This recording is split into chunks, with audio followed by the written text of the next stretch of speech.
कि quick revision कल के पड़े गए करंट अफेयर के प्रश्नों का पहला प्रश्न है कि G20 शिखर सम्मेलन किस देश की अध्यक्षता में शुरू हुआ है, और ये शुरू हुआ है सऊदी अरब की अध्यक्षता में। दूसरा प्रश्न, विश्व टेलीविजन दिवस कब मनाया जाता है, तो 21 नवंबर को। तीसरा प्रश्न है कि इंडो थाई कॉर्पेट का आयोजन भारत और किस देश की नौसेना के बीच हुआ है, तो थाईलैंड की नौसेना और भारत की नौसेना। चौथा प्रश्न है कि किस केंद्रीय मंत्री को वातायन लाइफटाइम अचीवमेंट अवार्ड से सम्मानित किया जा चुका है, और ये किया गया है रमेश पोखरियाल निशंक को। पांचवा प्रश्न, साइकिल से सबसे कम समय में कश्मीर से कन्याकुमारी की यात्रा करने का रिकॉर्ड किसने बनाया है, तो ये ओम महाजन है। और छठवां प्रश्न है कि न्यूयॉर्क टाइम्स 2020 की 100 उल्लेखनीय किताबों की सूची में शामिल भारतीय लेखक कौन है, तो इसमें 3 भारतीय लेखक शामिल हैं, मेघा मजुमदार, दीपा अन्नपारा और सामंत सुब्रमण्यम। सातवां प्रश्न है कि 60 साल में पहली बार किस देश के निर्वाचित राष्ट्रपति लोबसांग सांगे को व्हाइट हाउस में औपचारिक प्रवेश मिला है, और ये तिब्बत के हैं। आठवां प्रश्न है कि विश्व मत्स्य दिवस कब मनाया जाता है, तो 21 नवंबर को। और नवा प्रश्न है कि वैज्ञानिकों ने सबसे पुराना नैनो ढांचा किस राज्य में मिली एक कलाकृति में खोजा है, तो ये तमिलनाडु में। और 10वां प्रश्न है कि 2022 में होने वाले बर्मिंघम कॉमनवेल्थ गेम्स में कितनी महिला क्रिकेट टीमें भाग लेंगी, तो इसमें 8 टीमें भाग लेंगी। ये थे हमारे कल के पढ़े गए करंट अफेयर के प्रश्नों का क्विक रिवीजन। आगे बढ़ेंगे, आज के प्रश्नों की बात करेंगे। और आज के करंट अफेयर का पहला प्रश्न है कि प्रधानमंत्री नरेंद्र मोदी ने किस प्रदेश में ग्रामीण पेयजल आपूर्ति परियोजना की आधारशिला रखी है, और यह आधारशिला रखी गई है इनके द्वारा उत्तर प्रदेश में, यानी कि बी ऑप्शन प्रश्न का सही उत्तर है। डिटेल देख लीजिए क्या है। तो प्रधानमंत्री नरेंद्र मोदी ने उत्तर प्रदेश का विंध्याचल क्षेत्र, इस विंध्याचल क्षेत्र में मिर्जापुर और सोनभद्र, इन जिलों में ग्रामीण पेयजल आपूर्ति परियोजनाओं की आधारशिला रखी, और ये आधारशिला वीडियो कॉन्फ्रेंसिंग के माध्यम से रखी गई। इस परियोजनाओं में करीब 2995 गांवों के सभी घरों में नल जल कनेक्शन पहुंचेंगे, और जिलों की करीब 42 लाख की आबादी को इससे सीधा सीधा लाभ होने वाला है। और इन परियोजनाओं की कुल अनुमानित जो लागत है वो 5555.38 करोड़ रुपए है, और 24 महीनों में इनको पूरा करने का लक्ष्य रखा गया है। बात करेंगे अब हम उत्तर प्रदेश की, तो मैप में देख लीजिए, भारत का सबसे अधिक आबादी वाला राज्य है उत्तर प्रदेश। राजधानी लखनऊ है, मुख्यमंत्री योगी आदित्यनाथ है, राज्यपाल आनंदीबेन पटेल है। लोकसभा की यहाँ पर 80 सीटें हैं, राज्यसभा की 31 सीटें हैं, विधानसभा की 403 सीटें और विधान परिषद की यहाँ पर 100 सीट्स हैं। वहीं प्रमुख राष्ट्रीय उद्यानों की बात करें तो दुधवा नेशनल पार्क यहाँ पर है, नेशनल चंबल अभ्यारण्य है, पीलीभीत टाइगर रिजर्व है, और नवाबगंज पक्षी विहार है। प्रमुख बांधों में रेहंद बांध है जो कि रेहंद नदी पर बना हुआ, माता टीला बांध है जो कि बेतवा नदी पर है, और जिरगो बांध है जो कि जिरगो नदी पर बना है। बात करेंगे दूसरे प्रश्न की, एनसीसी का 72वां स्थापना दिवस कब मनाया गया, तो ये मनाया गया 22 नवंबर को, यानी कि सी ऑप्शन प्रश्न का सही उत्तर है। डिटेल देख लीजिए क्या है। तो विश्व के सबसे बड़े वर्दीधारी युवा संगठन इसको माना जाता है नेशनल कैडेट कोर, और एनसीसी शॉर्ट में इसको कहा जाता है। 22 नवंबर को इसका 72वां स्थापना दिवस मनाया गया, और स्थापना दिवस समारोह की शुरुआत नई दिल्ली में जो राष्ट्रीय समर स्मारक है उस पर कार्यक्रम में जीवन का सर्वोच्च बलिदान देने वाले और ऐसे शहीदों को श्रद्धांजलि अर्पित करके इसकी कार्यक्रम की शुरुआत की गई। बात करेंगे तीसरे प्रश्न की कि त्रिदेशीय जहाजरानी अभ्यास सीट मैक्स 2020 में भारत के साथ कौन से 2 देश भाग ले रहे हैं, तो भारत के साथ 2 देश जो भाग ले रहे हैं वो सिंगापुर और थाईलैंड है, यानी कि डी ऑप्शन प्रश्न का सही उत्तर है। याद रखिएगा, S फॉर क्या होगा सिंगापुर, I फॉर इंडिया और T फॉर थाईलैंड। अब इसकी डिटेल देख लीजिए क्या है। तो भारत, सिंगापुर और थाईलैंड, M फॉर क्या जाएगा यहाँ पर याद रखिएगा, तो Singapore, India, Thailand, M for marine EX यानी एक्सरसाइज 2020, राइट। तो त्रिदेशीय ये जहाजरानी अभ्यास है, और सीट मैक्स 2020 के नाम से ये दूसरा संस्करण है। 2 दिन का ये है, और 21 नवंबर से शुरू हो गया है।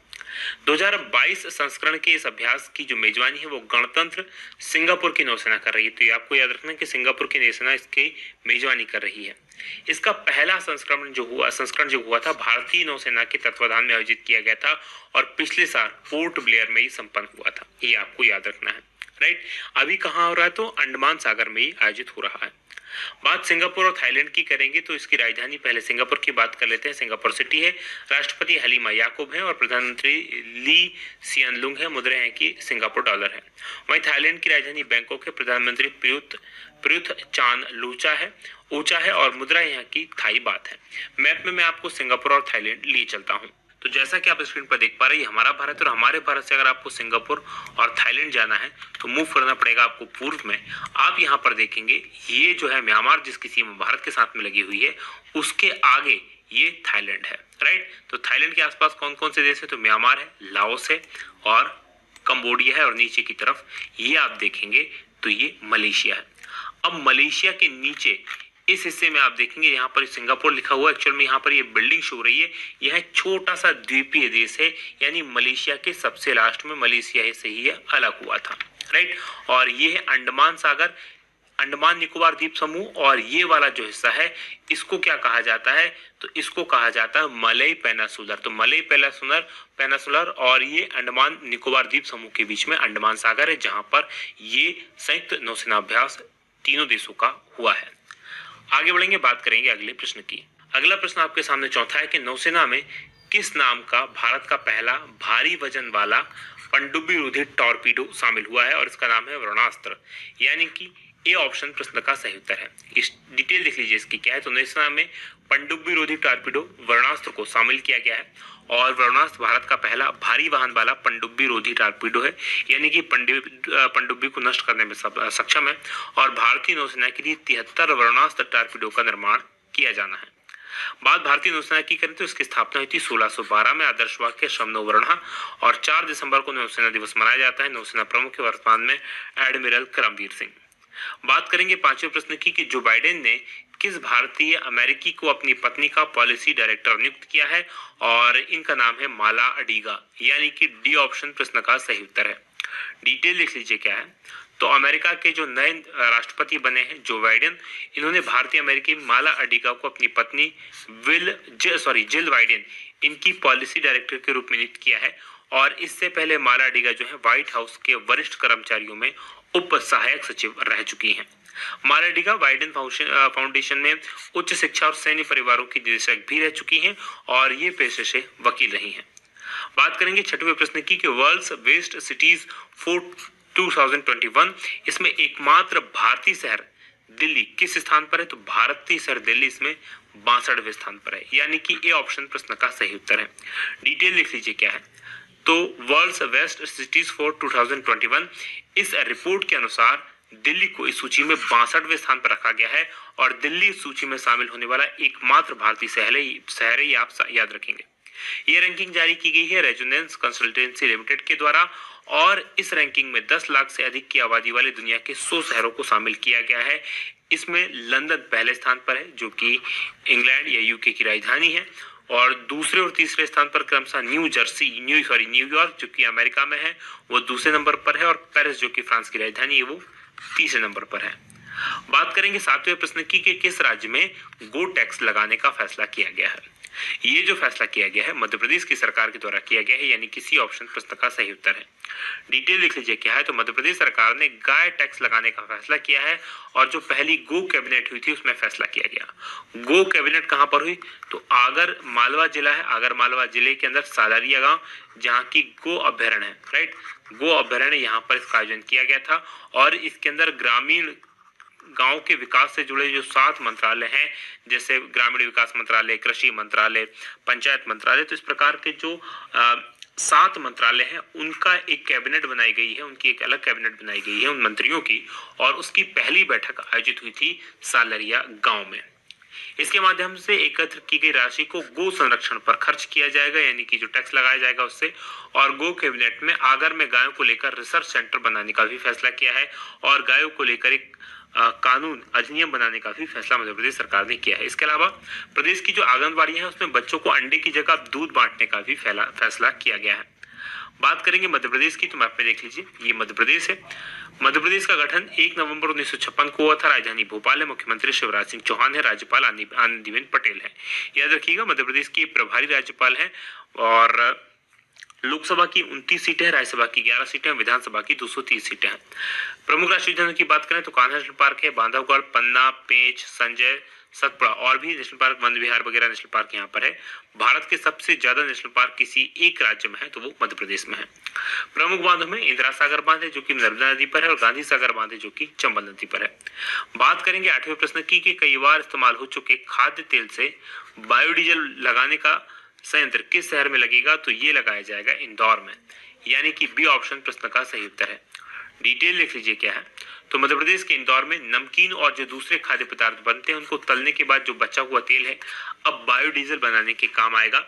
और इससे जुड़ा हुआ एक सार्वजनिक क्षेत्र की जो पेट्रोलियम कंपनी है इंडियन ऑयल कॉर्पोरेशन IOC, उसके द्वारा प्रतिदिन 30 टन बायोडीजल की क्षमता वाला संयंत्र लगाने की तैयारी की गई है और इसके लिए करीब 40 टन खाद्य तेल की आवश्यकता होगी और ये आसपास के शहरों से लाया जाएगा। गुजरात, महाराष्ट्र, राजस्थान, तमिलनाडु आदि में 14 स्थानों पर इस तरह के बायोडीजल संयंत्र है और मध्य प्रदेश में अपनी तरह का पहला संयंत्र होगा। बात करेंगे 9वें प्रश्न की कि किसकी निगरानी के लिए सेंटिनल-6 माइकल फ्रिलिच उपग्रह लॉन्च किया गया है और इसको लॉन्च किया गया है महासागरों की निगरानी के लिए, यानी कि ए ऑप्शन प्रश्न का सही उत्तर है। डिटेल लिख लीजिए क्या है। तो महासागरों की निगरानी के लिए तैयार किया गया है कोपरनिकस, सेंटिनल-6 माइकल फ्रिच उपग्रह और स्पेस एक्स का जो फाल्कन 9 रॉकेट है उससे इसको लॉन्च किया गया है।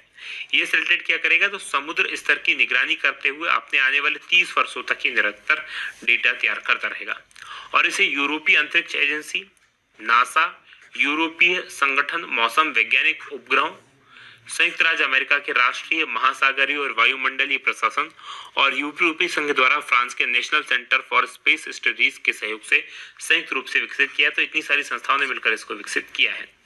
बात करेंगे 10वें प्रश्न की कि फीफा क्लब वर्ल्ड कप, याद रखिएगा क्लब शब्द याद रखिएगा। तो फीफा क्लब वर्ल्ड कप 2020 का आयोजन कतर में कब किया जाएगा? तो 2020 में इसका आयोजन था, लेकिन अब इसका आयोजन 2021 में किया जाना है, यानी कि डी ऑप्शन प्रश्न का सही उत्तर है। डिटेल लिख लीजिए क्या है। तो कोविड-19 के कारण जो फीफा क्लब वर्ल्ड कप 2020 है इसका आयोजन 2021 में किया जाएगा। इसका आयोजन 1 से लेकर 11 फरवरी 2021 तक किया जाना है। और फीफा विश्व कप 2022 याद रखिएगा, ये क्लब वर्ल्ड कप नहीं है, ये जो मेन वर्ल्ड कप होता है वो है इस 2022, इसका आयोजन भी कतर में ही होगा। ये था आज का हमारा करंट अफेयर का वीडियो। अब बात करेंगे कल के सवाल की। कल मैंने आपसे प्रश्न पूछा था कि सिस्का ग्रुप ने किसको अपना नया ब्रांड एम्बेसडर बनाया है और इस प्रश्न का सही उत्तर है राजकुमार राव, यानी कि बी ऑप्शन प्रश्न का सही उत्तर है। आप में से बहुत सारे लोगों ने इस प्रश्न का सही उत्तर दिया है, आप सभी को बहुत बहुत धन्यवाद। अब आज के प्रश्न का उत्तर देना मत भूलिएगा कि अमेरिकी राष्ट्रपति चुनाव में विजेता रहे हैं जो बिडेन, और जो बिडेन किस पार्टी के उम्मीदवार थे ये आपको कमेंट करके बताना है। ये वीडियो कैसा लगा बताना मत भूलिएगा। आज की बात करेंगे यही समाप्त। आप लोगों का बहुत बहुत धन्यवाद। जय हिंद, जय भारत।